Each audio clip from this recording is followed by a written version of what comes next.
Bonjour ou bonsoir selon l'heure de décalage horaire ou selon la ville où vous vous trouvez en ce moment. Je m'appelle Elvis Kwakouvi, je suis médecin généraliste. Aujourd'hui, je vous parle d'une opportunité que beaucoup de praticiens étrangers comme moi qui ont étudié hors de l'Union européenne peuvent saisir en tant que médecin pour venir exercer en France et pouvoir faire valoir leur diplôme et pouvoir également pratiquer leur métier sans encombre. Il y a plusieurs voies qui permettent de pratiquer la médecine en France, mais les principales modalités qui sont ouvertes à tous et à toutes, c'est ce qu'on appelle le statut de stagiaire associé. Le statut de stagiaire associé permet à un praticien à diplôme hors Union européenne, c'est-à-dire un diplôme qui n'a pas été obtenu dans les 27 pays de l'Union européenne,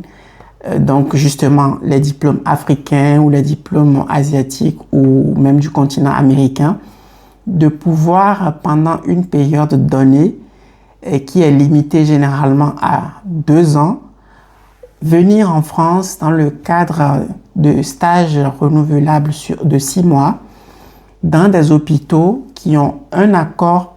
signé avec l'hôpital où exerce ce médecin de façon continue.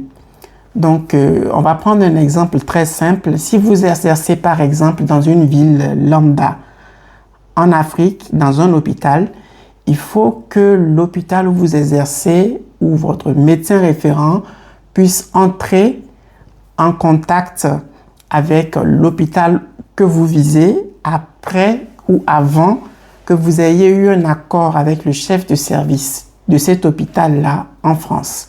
Je résume encore une fois. Donc, le processus de postulation se fait en 2 étapes. Généralement,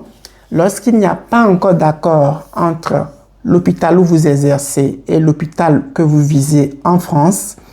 il s'agit en fait pour vous d'envoyer votre CV, votre lettre de motivation, soit à la suite d'une annonce sur le site de l'hôpital ou sur le site de la Fédération hospitalière de France, postuler à cette offre-là et après une réponse et une discussion franche avec le chef de service qui choisit de vous accueillir, il faudra maintenant que votre chef de service dans l'hôpital où vous exercez établisse un accord de coopération avec l'hôpital où vous allez. Ça, c'est la méthode la plus courante. Ou bien, dans le passé, les hôpitaux, c'est-à-dire là où vous exercez et là où vous souhaitez aller exercer en France, ont déjà un accord en place depuis des années. Et c'est par ce biais-là que vos chefs de service vous proposent en fait d'aller accomplir un parcours en tant que stagiaire associé dans l'hôpital correspondant en France. Mais je dois vous dire que selon ma petite expérience, la première opportunité, la première éventualité est plus fréquente parce que si vous êtes médecin étranger, que vous voulez exercer en France, il y a un certain nombre de villes qu'on appelle des déserts médicaux, des villes où il y a peu de médecins, où surtout les filières comme la médecine générale ou la médecine gériatrique sont en grande demande, mais en manque de médecins. Donc, c'est dans ces endroits-là qu'en envoyant votre CV ou en postulant à des offres qui sont ouvertes sur le site de la FHF, donc Fédération hospitalière de France, ou de l'hôpital en question, que vous postulez pour pouvoir avoir un poste. Donc, très rapidement, lorsque cela s'établit, lorsque le lien s'établit entre l'hôpital en France, que les accords de partenariat entre les hôpitaux sont établis, vous passez à la seconde étape qui est de faire la demande de visa au niveau de votre pays d'origine, la demande de visa qui vous permettra en fait de mettre en exergue tous les documents qui vous sont envoyés par l'hôpital en France et le salaire qui vous est octroyé par l'hôpital justifie largement le fait que vous ayez les moyens financiers, certains hôpitaux vous proposent également soit un logement dédié, soit une aide au logement qui vous permet en fait de justifier également du logement au niveau de la demande de visa. Enfin, lorsque ces étapes-là sont enclenchées et bien ficelées, vous arrivez en France et vous prenez fonction dans le service qui vous accueille. Il faut savoir qu'en général, les stagiaires associés ont comme limitation le fait de travailler sous la tutelle et sous l'autorisation d'un chef de service ou d'un senior qui est celui qui réellement supervise tout le travail qu'ils font. Donc, ils n'ont pas toute l'autonomie nécessaire pour, qui dirais-je, prescrire ou faire certains actes sans l'accord préalable de leur chef de service. Voilà. Donc, ça, c'est ce que je voulais dire par rapport au statut de stagiaire associé. Ensuite, il y a le statut de praticien associé. Le statut de praticien associé vient en réalité lorsque vous passez ce qu'on appelle les épreuves de vérification de connaissances, les EVC, pour faire court, qui sont organisées généralement une fois l'an par le Centre national de gestion, le CNG, qui est une institution française qui regroupe tous les groupements hospitaliers de France et qui permet en fait d'organiser les examens qui concernent tout ce qui a comme le domaine médical, pharmaceutique, dentiste ou maïeutique, que ce soit pour les étudiants ou les médecins français, et pour également ceux qui sont extra-communautaires, comme ceux qui ont des diplômes hors UE. Dans notre cas, les EVC sont organisés une fois l'an, les calendriers sont connus, généralement sur le site ils sont mis ou communiqués sur le site du CNG. Les conditions pour pouvoir postuler généralement pour les EVC, c'est d'avoir son diplôme de docteur en médecine, donc d'être au moins généraliste, un diplôme de docteur en médecine qui permet d'exercer son métier dans son pays d'origine, d'avoir un certificat de langue qui justifie le fait de parler le français à un niveau suffisant, également d'avoir finalisé un diplôme d'études spécialisées dans une des filières de spécialisation en médecine, que ce soit par exemple en cardiologie,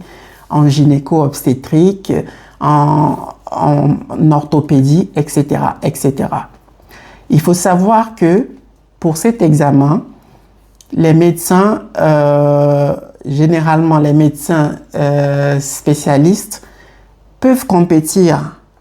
à la fois dans leur spécialité de base ou soit en gériatrie, en médecine générale ou enfin en médecine d'urgence. Par contre, les médecins généralistes peuvent compétir uniquement en médecine générale, en médecine gériatrique ou en médecine d'urgence selon leur capacité. Et il faudra fournir le dossier y afférent pour pouvoir y aller. Donc, ce statut de praticien associé est la deuxième plus grande catégorie qui est un peu plus confortable, non seulement au niveau de l'aisance de travail ou du manque de tutelle, je veux dire l'opportunité de travailler avec un peu plus de coudées franches pour un médecin dans un service où son expertise est un peu plus reconnue, et il fait également ce qu'on appelle le parcours de consolidation. Donc, après ces EVC qu'il a passé et qu'il obtienne son statut de praticien associé, il fait maintenant ce parcours de consolidation pendant 2 ans qui lui permet de finaliser la reconnaissance en fait de son diplôme obtenu hors Union européenne. il passe en commission qu'on appelle la PAE, qui lui permet d'obtenir cette autorisation d'exercice en France, qui est valable sur tout le territoire. Et enfin, lorsque cette PAE est validée, il a maintenant le statut de médecin inscrit à l'Ordre national des médecins de France.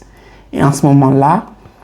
il a les mêmes droits, les mêmes prérogatives qu'un médecin français, a priori. Donc, cette petite vidéo est pour résumer en fait le parcours un peu pêle-mêle, je vais dire, d'un médecin qui a été diplômé hors Union européenne, qui a d'abord eu un statut de stagiaire associé, statut provisoire pendant 6 mois à 2 ans, ensuite passé un EVC, épreuve de vérification de connaissances, pour obtenir le grade de praticien associé, qu'il conserve pendant 2 ans pour faire ce qu'on appelle la procédure de consolidation, qui est culminée à la fin